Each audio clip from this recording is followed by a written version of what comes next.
남편 때문에 왔지만 나도 즐겁고 싶어요. 이따가 아주 매달리게 될 거예요. 남편이 저를 보냈어요. 원하는 대수 하세요. 너무 걱정 마세요.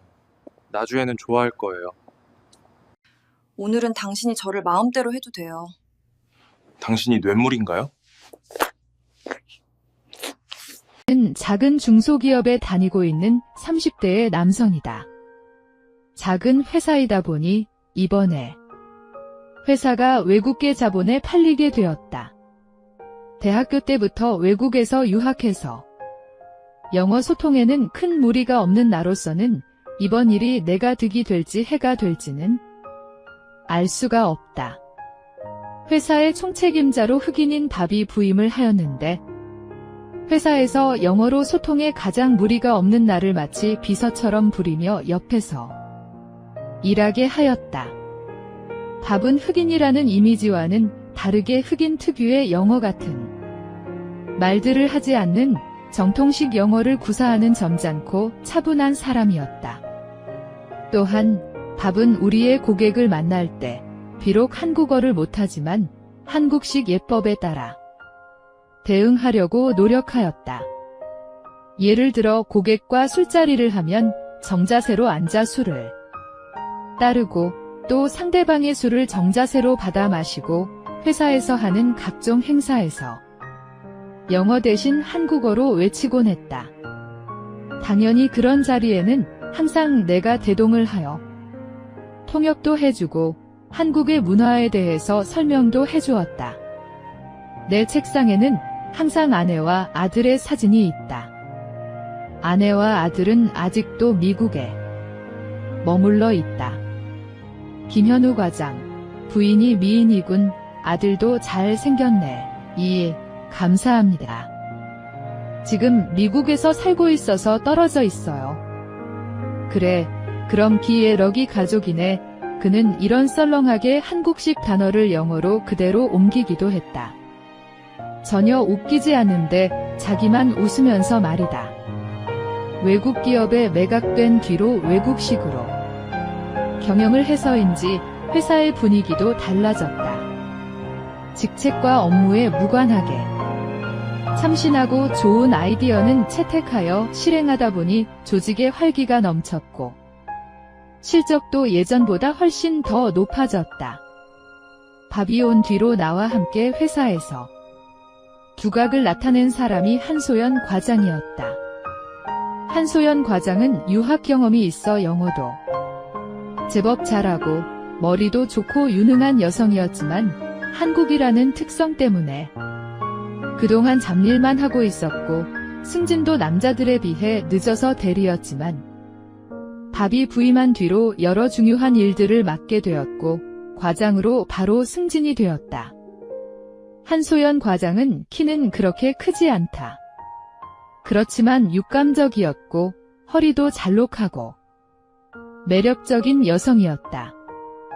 키가 큰 밥에 비해서 어른과 어린애 같은 차이였지만 밥을 대함에 있어서 다른 직원들과 달리 편하게 대하며 능숙하게 일을 처리하고 있었다. 밥이 부임한 지 6개월쯤 되자 회사는 새로운 시스템 속에서 안정적으로 돌아가며 한소연 과장과 나의 위치도 공고히 되어가고 있었다.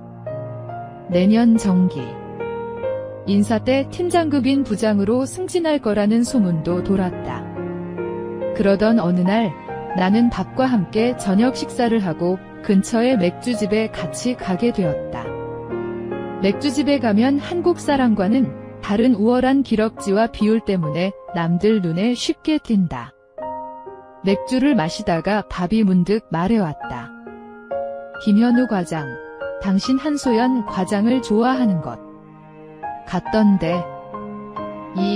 밥은 사무실에서 볼 수 없는 음란하고 사악한 표정으로 나를 보면서 말했다. 한소연 과장을 여성으로서 아름다운 사람이라고 생각하지만 그녀는 유부녀예요. 그녀의 남편은 성실하지만 고리타분한 공무원인 것 같아. 그 녀석이 그녀를 제대로 행복하게 해주지도 못하는 것 같아 밥은 평소에 그가 사용하는 고급 영어 단어와는 조금 다른 급의 단어를 사용하며 말하고 있었다.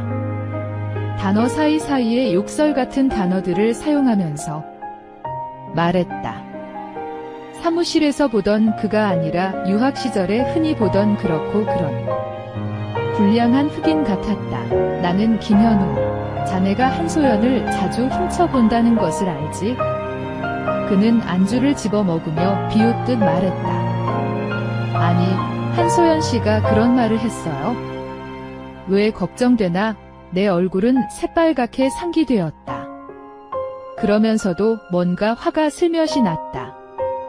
아니야. 뭐 한소연 씨가 김현우 과장에 대해 나쁘지 말하지 않으니 걱정 마. 다만 내게 촉이 온 거지. 와이프와 떨어져 있으니 아무래도 한소연 같은 그런 여자가. 그리운 게지. 이 밥은 갑자기 전화기를 들고 누구에겐가 전화를 걸며 내게 손짓을 하고 가게 밖으로 나왔다. 나는 당황하여 서둘러 계산을 하고 밥을 따라 나왔다. 밖에 나와보니 밥은 전화통화를 하고 있었다. 언뜻 들리는 소리가 한소연 씨였다. 내 아파트 알지? 오늘 밤 9시에 거기로 오겠어? 예. 무슨 일로? 그냥 나는 회사에서 전달하기 어려운 업무 지시를 내리는가 보다 생각했다. 예, 알겠습니다. 밥은 바로 택시를 잡았고 나도 바로 같이 택시에 올랐다. 밥은 도착하자마자 편안한 캐주얼 차림으로 갈아입었다.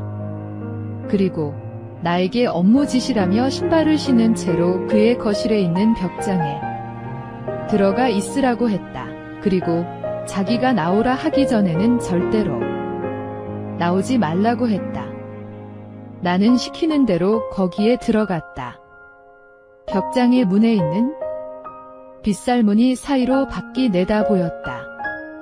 9시 정각이 되자 벨소리가 울렸고 누군가가 들어왔다. 한소연 과장이었다.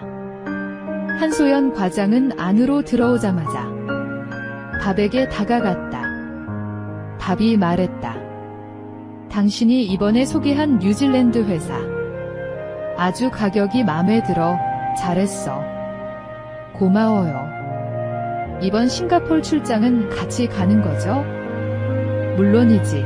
내가 진행한 일인데 내가 같이 가서 계약을 성사시켜야지. 잘 준비해 둘게요. 역시 한소연이었구나. 그들은 회사 업무 이야기를 하면서도 서로가 마주보며 붙어 있었다. 소연, 오늘은 묘하게 기분이 좋았어. 아침에 너의 그 새 옷을 보고 나서 지금까지 계속 기분이 좋아 있었단 말이야. 그래요. 어떻게 참았대요? 아주 힘들었지? 어쭈쭈, 그랬어요. 내가 좀 달래줘야겠네요. 한소연은 생긋 웃으며 밥에게 다가갔다. 밥은 옷을 입고 있는 상태인데도 뭔가 엄청난 것이 거기에 있다는 것이 보였다. 저기에 엄청난 것이 숨어 있는 거야? 서서히 밥이 모습을 드러냈다. 마치 난 무슨 괴물을 보는 듯한 착각에 빠질 정도로 우람했다. 얼굴은 잘 보이지 않았지만 두 사람의 모습은 얼핏 엿보인다. 정말 야한 모습이 아닐 수 없었다. 낮에 카리스마 있게 일처리를 하던 한소연은 어디로 간 데 없고 여기에는 그냥 음탕한 여자가 있을 뿐이었다. 그런데 갑자기 밥이 외쳤다. 나와라. 한소연도 깜짝 놀랐지만 나도 깜짝 놀랐다. 내가 주저하고 나가지 않자 다시 소리를 질렀다. 빨리 나와라. 밥이 계속 외친다. 나는 과감하게 옷장에서 뛰어나갔고 한소연 무슨 일이 일어나고 있는지 모르는 얼굴로 뛰쳐나온 나를 보고 도망가려고 했지만 밥이 잡고 있기 때문에 전혀 움직이지 못했다. 김현우 과장. 뭘 보는 거야? 밥. 대체 이게 무슨 일이죠? 밥은 웃으며 저 녀석은 너의 팬이야. 회사에서도 너를 훔쳐보고 있었지? 김현우 과장. 어쨌든 여기서 나가. 하지만 한소연의 그런 말에도 전혀 반응하지 않고 밥이 소리쳤다. 그렇게 서 있지 말고 어서 밥은? 평소와는 다른 상스럽고 멋진 영어로 외쳤다. 김현우 과장. 오늘은 내가 자네에게 선물을 주었으니 자네도 나에게 다음에 선물을 주어야 하는 것 아닌가? 어떤 선물을 원하시나요? 자네 책상 위에 있는 아내 사진을 보고 난 자네 아내와 한번 만나고 싶다는 생각을 했어. 어때? 자네가 자리를 한번 마련해 줄 수 있겠지?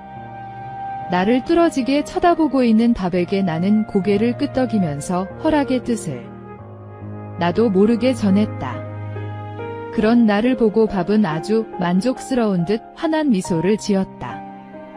난 아까 보았던 밥의 우람한 것과 이번 여름에 잠시 귀국하는 정숙한 아내의 모습이 오버랩되면서 복잡한 생각에 머리가 하얘질 뿐이었다.